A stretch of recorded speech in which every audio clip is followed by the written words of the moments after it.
நாம்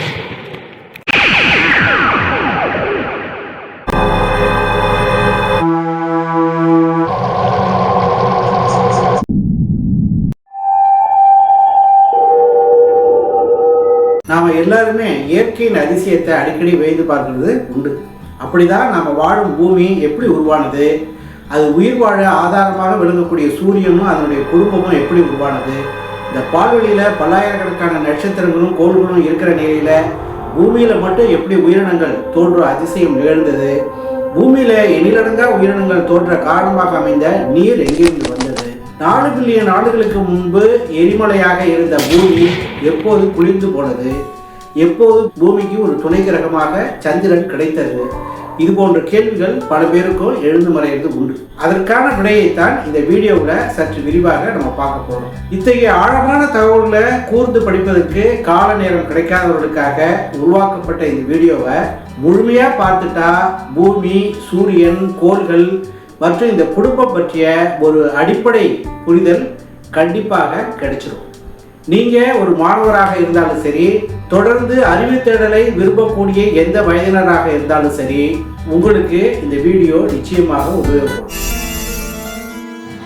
hi friends, வணக்கம் and welcome to RR facts. உங்களுடன் பேசுவது R. ராமலிங்கம். சூரிய குடும்பம், இந்த குடும்பத்தில் இருக்கிற பூமி உள்ளிட்ட கோள்கள், சூரிய குடும்பத்தில் சுற்றி வரக்கூடிய பல்லாயிரக்கணக்கான சிறு கோள்கள், தூசி மண்டலமாக சுற்றி வரக்கூடிய சிறிய பாறைகள், வால் நட்சத்திரங்கள் அப்படின்னு எல்லாமே ஒன்றோடு ஒன்று இணைந்த நிகழ்வாக 4.6 பில்லியன் ஆண்டுகளுக்கு முன்னாடி நிகழ்ந்த நிகழ்வாகும். அதாவது 460 கோடி ஆண்டுகளுக்கு முன்பு இந்த பூமியோ சூரியனோ சூரியனை சுற்றி வரக்கூடிய பிற கோள்களோ இல்லை. அப்போ சூரிய குடும்பம் இருந்த இடம் ஒரு இருள் சூழ்ந்த வெற்றிடம். ஆனாலும் இந்த வெற்றிடத்துல ஆங்காங்கே தூசிகளும் வாயுக்களும் நிறைந்த மேகக்கூட்டங்கள் திட்டு திட்டாக இருந்திருக்கு. இந்த சூரிய நெபுலாவில் ஹைட்ரஜன் மற்றும் ஹீலியம், இந்த 2 வாயுவும் அதிக அளவுல இருந்திருக்கு. இந்த 2 வாயுக்கள் எப்படி பிறந்தன அப்படிங்கிறது இன்று வரைக்கும் புரியாத புதிர்தான். அதே போல வெற்றிடத்துல எப்படி தூசிகள் வந்தன, எங்கிருந்து வந்தன, எப்படி தோன்றின என்பதும் இன்னமும் அறியப்படாத இயற்கையின் ரகசியம். சூரிய குடும்பம் தோன்றதுக்கு முன்னாடி இருள் சூழ்ந்த இடத்துல உலாவின இந்த மேகக்கூட்டங்களை தான் சோலார் நெபுலா, அதாவது சூரிய நெபுலா அப்படின்னு பெயரிட்டு அழைக்கிறோம். மில்லியன் கணக்கான ஆண்டுகள் இந்த மேகக்கூட்டம் இருள்ல அமைதியாக பயணித்துக் கொண்டிருந்த போது திடீர்னு எங்கோ ஒரு மேகக்கூட்டத்துக்குள்ள பெரிய வெடிப்பு ஏற்படும். இதுக்கு சூப்பர் நோவா வெடிப்பு அப்படின்னு பெயரிட்டுட்டாங்க. நான் இப்போ உங்களுக்கு சொல்றது சூரிய குடும்பங்கள் உருவாகிறதுக்கு முந்தைய விஷயம். அண்டவெளி உருவாகிறதுக்கு காரணமாக இருந்த பெருவெடிப்பை பற்றி இப்ப நான் பேசல. இப்ப பேசக்கூடியது சூரிய குடும்பங்கள் உருவாகிறதுக்கு முந்தைய விஷயம். இந்த சூரிய நெபுலா வெடிப்புல ஏற்பட்ட அதிர்வலைகள் சூரிய நெபுலா முழுவதையும் சென்றடையும். இதனால ஈர்ப்பு உறுதியற்ற தன்மையை மேகக்கூட்டங்கள்ல அந்த அதிர்வலைகள் ஏற்படும். இதன் காரணமாக மேகக்கூட்டத்தில் இருந்த வாயுக்களும் தூசிகளும் ஒன்றோடு ஒன்று மோதிக்கிட்டு இணைய தொடங்கும். இந்த ஒன்றிணைவு கம்ப்யூட்டர்ல உபயோகப்படுத்திட்டு வரக்கூடிய CD வடிவிலான தட்டையான வட்டு வடிவத்திலான ஒரு சுழற்சியை ஏற்படுத்தும். இப்படி இயற்கையினுடைய வட்டு வடிவத்திலான அமைப்பு உருவானதற்கு புரோட்டோ பிளானட்டரி டிஸ்க் அப்படின்னு விஞ்ஞானிகள் பெயரிட்டிருக்காங்க. இப்போ இந்த புரோட்டோ பிளானட்டரி டிஸ்க் மையத்துல ஒன்றிணைவு காரணமாக அதிக அழுத்தமும் அதனால அதிக வெப்பமும் உருவாகும். இப்படி நீண்ட காலம் தொடர்ந்த இந்த அழுத்தமும் வெப்பமும் புரோட்டோஸ்டாரை பெற்றெடுக்கு. புரோட்டோஸ்டார் அப்படிங்கிறது தான் சூரியன் உருவெடுப்பதற்கு முன்பு தூசிகளும் வாயுக்களும் ஒன்றிணைந்து ஒரு அழுத்தம் ஏற்பட்டு அதன் காரணமாக ஏற்பட்ட வெப்பமும் அதிக ஒளியும் கொண்ட பேராற்றல் மிக்க பகுதி. புரோட்டோஸ்டார்ல தொடர்ந்து ஏற்பட்ட வெப்பம், அழுத்தம் காரணமாக ஏற்பட்ட ஈர்ப்பின் காரணமாக ஒட்டுமொத்த சூரிய நெபுலாவில் இருக்கிற பொருள்கள் எல்லாமே புரோட்டோஸ்டாரின் மையத்தை நோக்கி குவிய தொடங்கும். இதனால மையப்பகுதியில அணுக்கரு இணைவு எதிர்வினைகள் ஏற்படும். இந்த எதிர்வினையால ஹைட்ரஜன் வாயு ஹீலியமாக மாறும். இந்த இணைவு எதிர்வினை தொடர்ந்த நிலையில அதிக வெப்பத்தையும் ஒளியையும் கொண்ட சூரியன் பிறக்குது. அந்த இணைவு எதிர்வினை தான் இன்றைக்கும் சூரியன்ல தொடர்ந்து நடந்து கொண்டே இருக்கு. இந்த எதிர்வினைகள் குறித்த விஷயத்தை புரிஞ்சுக்கிறது சற்று சிக்கலான விஷயமும் கூட. ஹைட்ரஜன் ஹீலியமாக மாற 3 படிகளை தாண்ட வேண்டியிருக்கு அப்படிங்கிறத மட்டும் நம்ம இப்போதைக்கு புரிஞ்சுக்கிட்டா போதும். இப்படி படிப்படியாக சூரியன் அதனுடைய வெப்பநிலை 15 மில்லியன் டிகிரி செல்சியஸாக உயர்ந்து இருந்தது. சரி, இந்த வீடியோவை தொடர்ந்து பார்த்துட்டு இருக்கிற உங்களுக்கு பூமி உள்ளிட்ட கோள்கள் எப்போது உருவானது அப்படிங்கிற அடுத்த சந்தேகம் வரும். 4.6 பில்லியன் ஆண்டுகளுக்கு முன்னாடி தூசியும் வாயுவுமாக இருந்த வெற்றிடத்துல சுற்றி வந்த மேகக்கூட்டங்கள்ல பெரும்பகுதி புதிதாக உதித்த சூரியனோட சங்கமிக்குது. இதனால இன்றைக்கு நம்முடைய சூரிய குடும்பத்துல மொத்த நிறையில சூரியன் மட்டும் 99.8% இருக்கு. மீதம் இருக்கிற 0.2% தூசிகளும் வாயுக்களும் தான் சூரிய குடும்பத்தில் இருக்கக்கூடிய இதர 8 பெரிய கிரகங்கள், நூற்றுக்கணக்கான சந்திரன்கள், ஆயிரக்கணக்கான வால்மீன்கள், மில்லியன் கணக்கில் சூரிய குடும்பத்தில் பாறைகள் வடிவில் சுற்றி வரக்கூடிய சிறு கோள்கள் இதெல்லாம் அடங்கும். பூமி உள்ளிட்ட கிரகங்களும் நூற்றுக்கணக்கான சந்திரன்கள், வால்மீன்கள் சூரியன் உருவெடுத்ததை விட ஆச்சரியமான விஷயங்களாக உங்களுக்கு இருக்கும் அப்படிங்கிறதுல சந்தேகம் இல்லை. புரோட்டோ பிளானட்டரி காலத்துல வட்ட வடிவத்துல தூசி துகள்களை சுற்றி வந்த போது உள்புற அடுக்கில் இருக்கிற வாயுக்களும் தூசுக்களும் சூரிய நெபுலாவை நோக்கி வேகமாக நகர்ந்த நேரத்துல வெளிப்புற அடுக்கில் இருந்த வாயுக்களும் தூசுக்களும் அதை நோக்கி வேகமாக பயணிக்கும். அப்போ சூரியனை நோக்கி குவியலாக பயணிக்கும் போது ஒன்றையொன்று மோதிக்கொள்ளும் சூழல் ஏற்படும். அப்போ ஏற்பட்ட ரசாயன மாற்றங்கள்ல அவை சிறிதும் பெரிதுமான தொகுதிகளாக ஆங்காங்கே உருவெடுக்கும். அந்த தொகுதிகள் மீண்டும் மோதிக்கிட்டு பெரிய அளவிலான தொகுதிகளாக மாறும். இந்த தொகுதிகளில் ஒரு சில 1000 மீட்டர்ல இருந்து சில கிலோமீட்டர் வரையிலும் கூட உருவாயிருக்கு. இதை பிளானட் டெசிமல்ஸ் அப்படின்னு அழைக்கிறாங்க. இது எல்லாமே பல மில்லியன் நாடுகளில் மேலும் இணைஞ்சி நிலவு அளவுக்கு நிறை மற்றும் அளவு கொண்டவையாக மாறி போகுது. இந்த நிலைக்கு புரோட்டோ பிளானட்டுகள் அப்படின்னு பெயரிட்டிருக்காங்க. இந்த தொகுதிகளின் மையப்பகுதியின் ஈர்ப்பின் காரணமாக சக்தியை இழந்து தூசி துகள்கள் அவர்கள் குவியும் முறையை அக்ரீஷன் அப்படின்னு சொல்றாங்க. இத்தகைய மாற்றம் தான் சூரியன் மற்றும் கிரகங்கள் உருவாவதற்கு காரணமாகவும் அமைஞ்சிருக்கு. 1969 வருஷம் சோவியத் யூனியன் வானியலாளர் விக்டர் சஃப்ரோனோவ் அப்படிங்கிறவரு தொடர் ஆய்வுகள் மூலம் இப்படித்தான் சூரியனும் பல கோள்களும் பிறந்திருக்கு அப்படிங்கிற உண்மையை வெளியிட்டார். ஆனா அவரது இந்த கருத்தை அன்றைய அறிவியல் உலகம் கண்டுகொள்ளல. 1984 வருஷம் தரவுகள் அடிப்படையில வானியல் ஆய்வாளர்கள் மேற்கொண்ட ஆய்வின் போது விக்டர் சஃப்ரோனோவ் தெரிவித்த கருத்துக்கள் அனைத்தும் உண்மை அப்படிங்கிறத அறிவியல் உலகம் புரிஞ்சுக்கிட்டு, அதோட சமீப ஆண்டுகள்ல சக்தி வாய்ந்த பல தொலைநோக்கிகள் பிரபஞ்சத்தை நோக்கி உற்று பார்க்க தொடங்கியது. அவற்றின் மூலம் திரட்டப்பட்ட தகவல்களை அறிவியல் உலகம் ஆய்வுக்கு பயன்படுத்தின போது விக்டர் சஃப்ரோனோவ் சொன்ன விஷயங்கள் அனைத்துமே தற்போது அண்டவெளியில் காணப்படக்கூடிய நெபுலாக்களில் நடந்து கொண்டிருப்பதையும் கண்டறிந்திருக்காங்க. இந்த நெபுலாக்களில் இருக்கிற தூசி துகள்கள் விரைவாக குவிந்து சில 1000 ஆண்டுகளில் 1 சென்டிமீட்டர் அளவில் சேர்ந்திருப்பதையும், அதோட இத்தகைய சேர்க்கை வெவ்வேறு நிலைகளில் காணப்படுறதையும் கூட விஞ்ஞானிகள் கவனிச்சுட்டு வராங்க.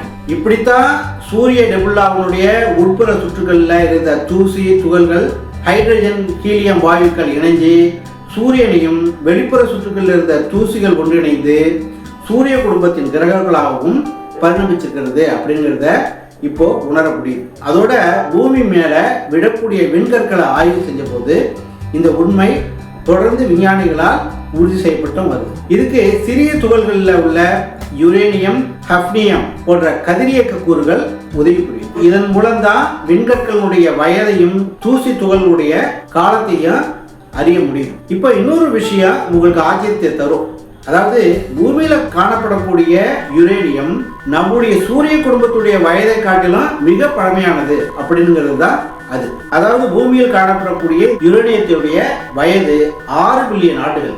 அப்படின்னா இந்த யுரேனிய துகள்கள் வேறு ஏதோ ஒரு சூப்பர் நோவாவில் உருவானது அப்படிங்கிறது உறுதியாகுது. இந்த அளவீடுகளில் இருந்து பெறப்படக்கூடிய தரவுகளை சேகரிக்கிறது மூலம் தூசி மற்றும் கோள்கள் மோதல்களுடைய உருவாக்கம் பற்றிய ஒரு தெளிவு எதிர்காலத்தில் கிடைக்கும் அப்படின்னு விஞ்ஞானிகள் நம்புறாங்க. இப்போ பூமி விஷயத்துக்கு நாம் வரலாம்.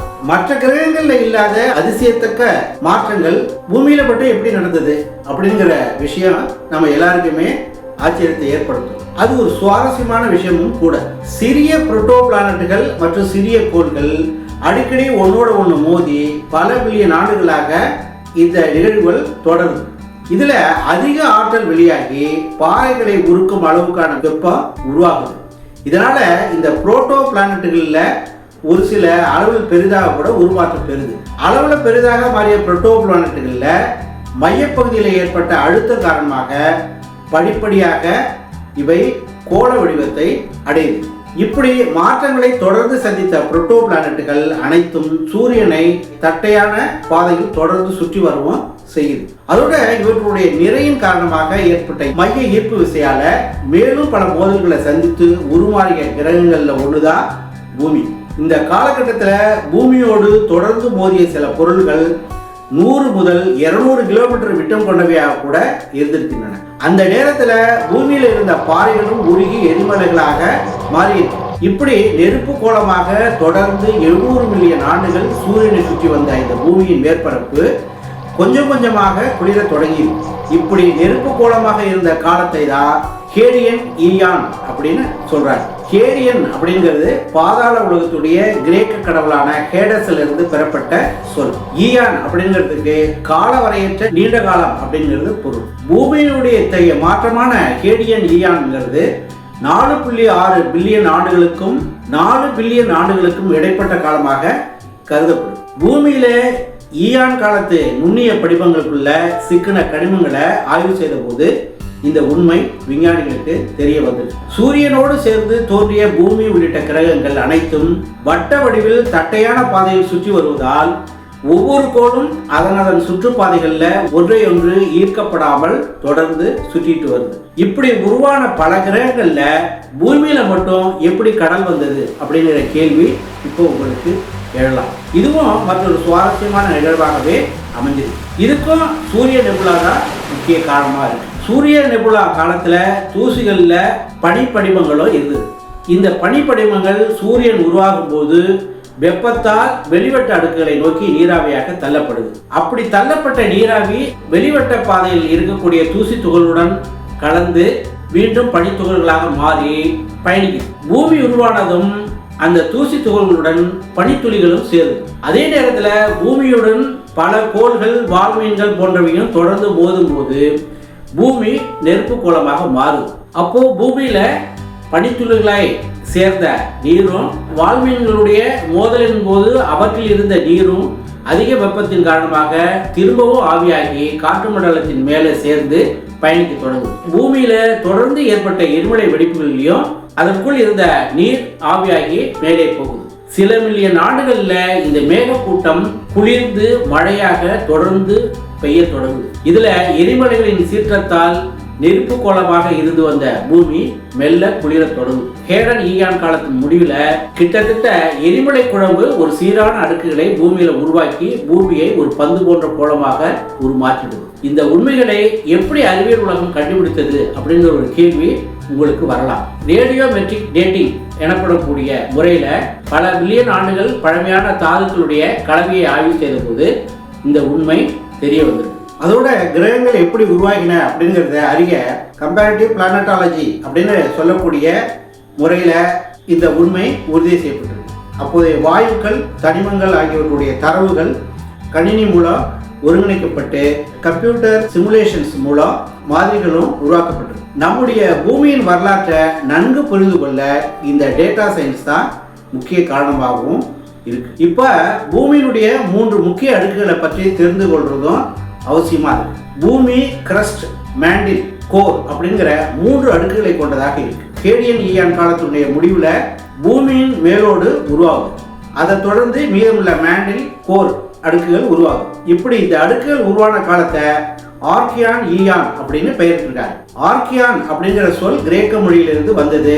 இது 4 பில்லியன் ஆண்டுகள் முன்பிலிருந்து 2.5 பில்லியன் ஆண்டுகளுக்கு முன்பு வரையிலான காலமாக கருதப்படுது. இந்த ஆர்கியன் ஈயான் காலத்துல எரிமலை பந்தாக காட்சியளித்த பூமியில திரவ நிலையில இரும்பு, நிக்கல் போன்ற கனமான தனிமங்கள் மைய ஈர்ப்பு விசை காரணமாக பூமியின் மையத்தை நோக்கி நகருது. இதனால மையப்பகுதியில உருகிய நிலையில காணப்பட்ட பாறை குழம்புல இருந்த அடர்த்தி குறைவான தனிமங்களான silicon, oxygen, aluminium, sodium, calcium, potassium இதெல்லாம் மேற்பரப்பை நோக்கி நகர்த்தன. பூமியினுடைய மையப்பகுதிக்கு சென்ற இரும்பும் நிக்கலும் ஒன்றாக இணைய தொடங்கின போது பூமியின் மையப்பகுதி வடிவம் பெற தொடங்குது. இன்னைக்கும் இந்த பூமியினுடைய மையப்பகுதி வெப்பமான பகுதியாக கிட்டத்தட்ட 6000 டிகிரி செல்சியஸ் வரையிலான வெப்பத்தை கொண்டிருக்கு.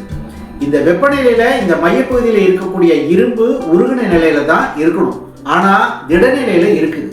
இதுக்கு காரணம் மேண்டில் மேலோடு அடுக்கினுடைய அழுத்தம் காரணமாக உருக முடியாத சூழலை ஏற்படுத்திடும். இந்த மையப்பகுதியில் நிலவக்கூடிய உயர்ந்த வெப்பநிலைக்கு அதிக அழுத்தமும் ஈர்ப்பும் மட்டுமல்லாமல் அதற்கு மேல் இருக்கிற மேண்டில் அடுக்கில் நிலையான கதிரியக்க சிதைவு ஏற்படுவதும் காரணமாக அமைஞ்சது. இந்த கதிரியக்க சிதைவை மேண்டில் அடுக்கில் இருக்கிற யுரேனியம், தோரியம், பொட்டாசியம் போன்ற தனிமங்கள்லாம் ஏற்படுத்துது.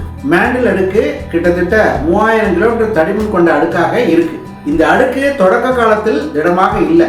கீழிருந்து லேசான கூறுகள் மேல் நோக்கி பாயும் பொழுது மேற்பரப்பு குளிர்ந்து திடமாக மாறி மேலோடு உருவாகுது. இந்த மேலோட்டில் மிக அதிகமாக இருந்த தனிமம் ஆக்சிஜன் தான்.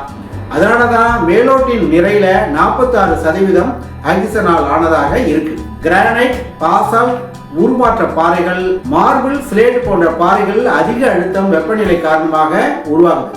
அதனால தான் மேலோட்டின் ஆழமான அடுக்குகளில் மட்டும்தான் இந்த பாறைகள் காணப்படுது. இது தவிர மேலடுக்குகளில் மணல், கல் போன்ற வண்டல் பாறைகள் உருவெடுக்கின்றன. இவை ஒரு நிலையான சுழற்சியை உருவாகி சூரிய ஒளி, காற்று, நீர், பனி போன்ற வானிலை காரணமாக உடைந்து சிதைவது தொடரும்.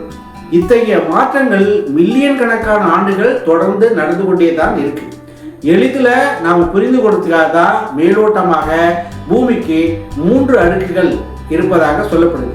ஆனால் உண்மையில இது 5 அடுக்குகளாக இருக்கு. இந்த அடுக்குகள் lithosphere, asthenosphere, mesospheric, mantle, outer core, inner core அப்படின்னு வகைப்படுத்தப்பட்டது. லித்தோஸ்பியர் அப்படிங்கிறது பூமியினுடைய திடமான மேலோடு தான். மேலோடு 2 வகையாக பிரிக்கப்படுது. அது ஓசியானிக் மற்றும் காண்டினென்டல் அப்படின்னு 2 வகையாக பிரிக்கப்படுது. அதாவது கடலுக்கு அடியில் இருக்கிற மேலோட்டுக்கும் கண்டங்களில் இருக்கிற மேலோட்டுக்கும் வேறுபாடுகள் அதிகம் இருக்கு.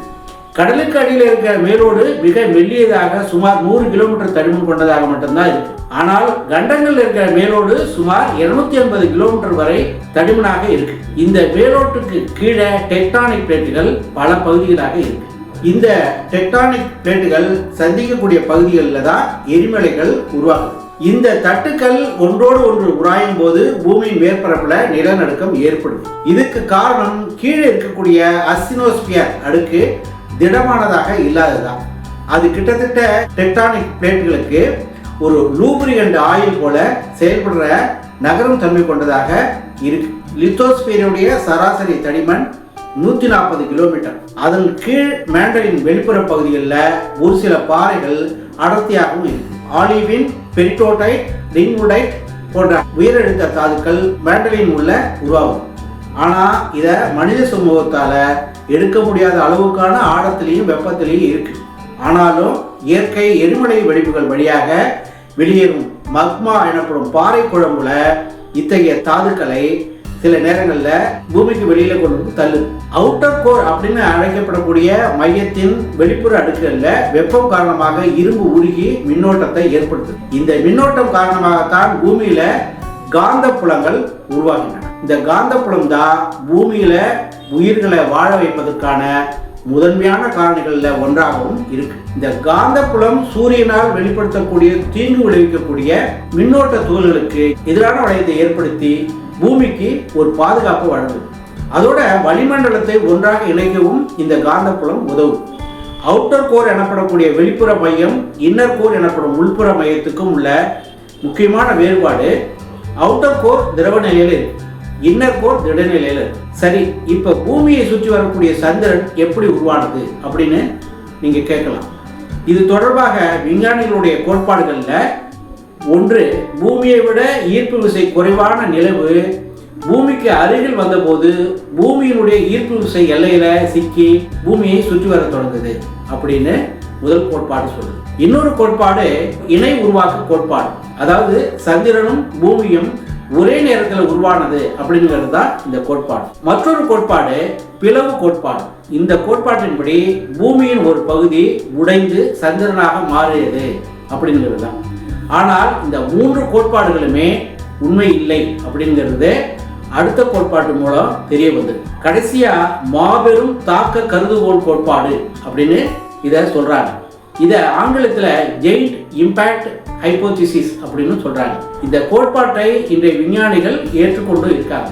இதன்படி சுமார் 4.5 பில்லியன் ஆண்டுகளுக்கு முன்னாடி இளம் பூமி உருவான காலத்துல மற்றொரு கிரகம் உருவாவதற்கு முந்தைய புரோட்டோ பிளானட் ஒன்று பூமி மீது மோதும். அதற்கு தியா அப்படின்னு விஞ்ஞானிகள் பேர் இருக்காங்க. அது செவ்வாய் கிரகம் அளவுக்கு பெரிதாக இருந்திருக்கு. சூரிய குடும்பம் உருவாகி 100 மில்லியன் ஆண்டுகளுக்கு பிறகு இந்த புரோட்டோ பிளானட் நெருப்பு பந்தாக சூரியனை சுற்றி வந்த பூமியோடு இந்த இரண்டும் இணைந்த போது இவற்றில் இருந்து ஒரு துண்டு உடைந்து சிதறி எதிர் திசையில வீசப்படும். அதுதான் காலப்போக்கில் சந்திரனாக உருமாறுகிறது. அப்படிங்கிறது தான் மாபெரும் தாக்க கருதுகோள் கோட்பாடு. இந்த கோட்பாட்டில் தான் சந்திரன் உருவாகியிருக்கு அப்படிங்கிறதுக்கு ஆதாரமாக சில விஷயங்களும் சொல்லப்படும். அவற்றில் ஒன்று, பூமியினுடைய மையத்தில் மொத்த நிறையில் 30% இரும்பாக இருக்கிறது. ஆனால் சந்திரனின் மையத்தில் இரும்பு 1.6 முதல் 1.8% மட்டுமே இருக்கிறது. இதன் பொருள், மோதிய புரோட்டோ பிளானட்ல இருக்கிற பெரும்பாலான உலோகங்கள் பூமியின் ஈர்ப்புக்கு உள்ளாகி நம்முடைய கிரகத்தின் பகுதியாக மாறிவிட்டன.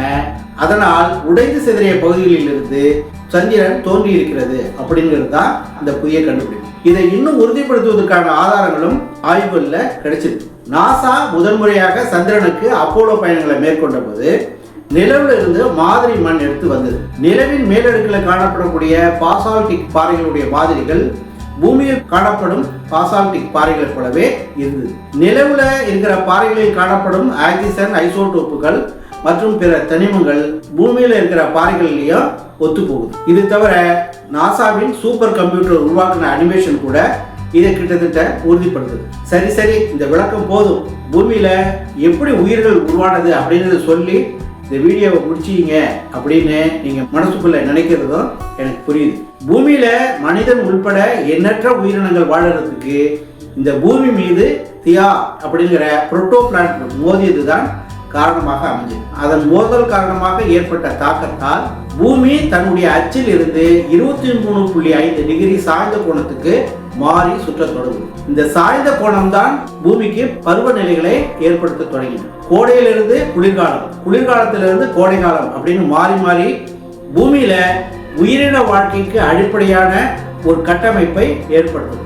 இந்த மோதல் காரணமாகத்தான் பூமியின் பகுதிகள் பள்ளமாகி அதில் பூமியின் மேற்பரப்பில் இருந்த நீர் ஒன்று சேர்ந்து பெரும் கடல் பரப்புகளை உருவாக்கும். இந்த மோதலால் உருவான சந்திரனுடைய ஈர்ப்பு விசை காரணமாக பூமியில் கடல் அலைகள் தோன்ற தொடங்கும். இதுதான் உயிரினங்கள் கடலில் இருந்து நிலத்தை நோக்கி நகர உதவி. இந்த மோதல் காரணமாக பூமியில எரிமலைகள் தொடர்ந்து வெடித்து சிதறி நச்சு வாயுக்களான carbon dioxide, methane, ammonia போன்ற அதிக அளவிலான வாயுக்கள் வெளியேறுகின்றன. அப்போது கடல் வளிமண்டலத்தில் இருக்கிற கார்பன் டை ஆக்சைடு மற்றும் வெப்பத்தை உறிஞ்சிக்குது. இதனால பூமியின் மேற்பரப்புல உயிரினங்கள் வாழ்வதற்கேற்ற போதுமான தகவமைப்பை கொண்ட வெப்பநிலை உருவாகுது. அதே நேரத்தில் ஆக்சிஜன் அளவும் மெல்ல அதிகரிக்க தொடங்குது. இப்போதும் கடல்கள் தான் மனித சமூகத்தினுடைய நவீன கண்டுபிடிப்புகளால் உருவாகக்கூடிய பல கருவிகளால் அதிகமாக உமிழப்படக்கூடிய கார்பன் உமிழ்வுகளை உரித்து உயிரினங்களுக்கு தொடர்ந்து பாதுகாப்பை தருது. எல்லாவற்றுக்கும் மேலாக பூமி உயிரினங்கள் வாழ்வதற்கான தட்பவெப்ப நிலைகளை கொண்டதாக மாறுவதற்கு முக்கிய காரணமாக சூரியனில் இருந்து சரியான தொலைவில் பூமி இருக்கிறது தான். அதோட பூமி காலநிலை மாற்றம், சூரியனில் இருந்து சரியான தொலைவு, சாய்ந்த நிலையில் சூரியனை சுற்றி வரும் சூழல், இது போன்ற அமைப்பை கொண்டதால புவியீர்ப்பு விசையை பராமரிக்க வளிமண்டலத்தில் சரியான கூறுகளை தொடர்ந்து பூமியால் பேண முடியுது. சரியான அளவில் வாயுக்களை பூமியில நிலையாகவும் வைத்திருக்க முடியுது. பூமியின் மையத்தில் சரியான வலிமை மிகுந்த காந்தப்புலம் இருக்கிறதால தான் சூரியனால் உமிழப்படக்கூடிய ஆபத்தான காமா கதிர்கள், எஸ் கதிர்கள்ல இருந்து உயிரினங்கள் காப்பாற்றப்படுது. இந்த அதிசயங்கள் எல்லாமே பல்லாயிரக்கணக்கான கோள்கள்ல ஒன்றாக இருக்கக்கூடிய பூமிக்கு மட்டும்தான் நிகழ்ந்திருக்கு. வாங்க நாம் அடுத்த ஒரு வீடியோவில் சந்திப்போம்.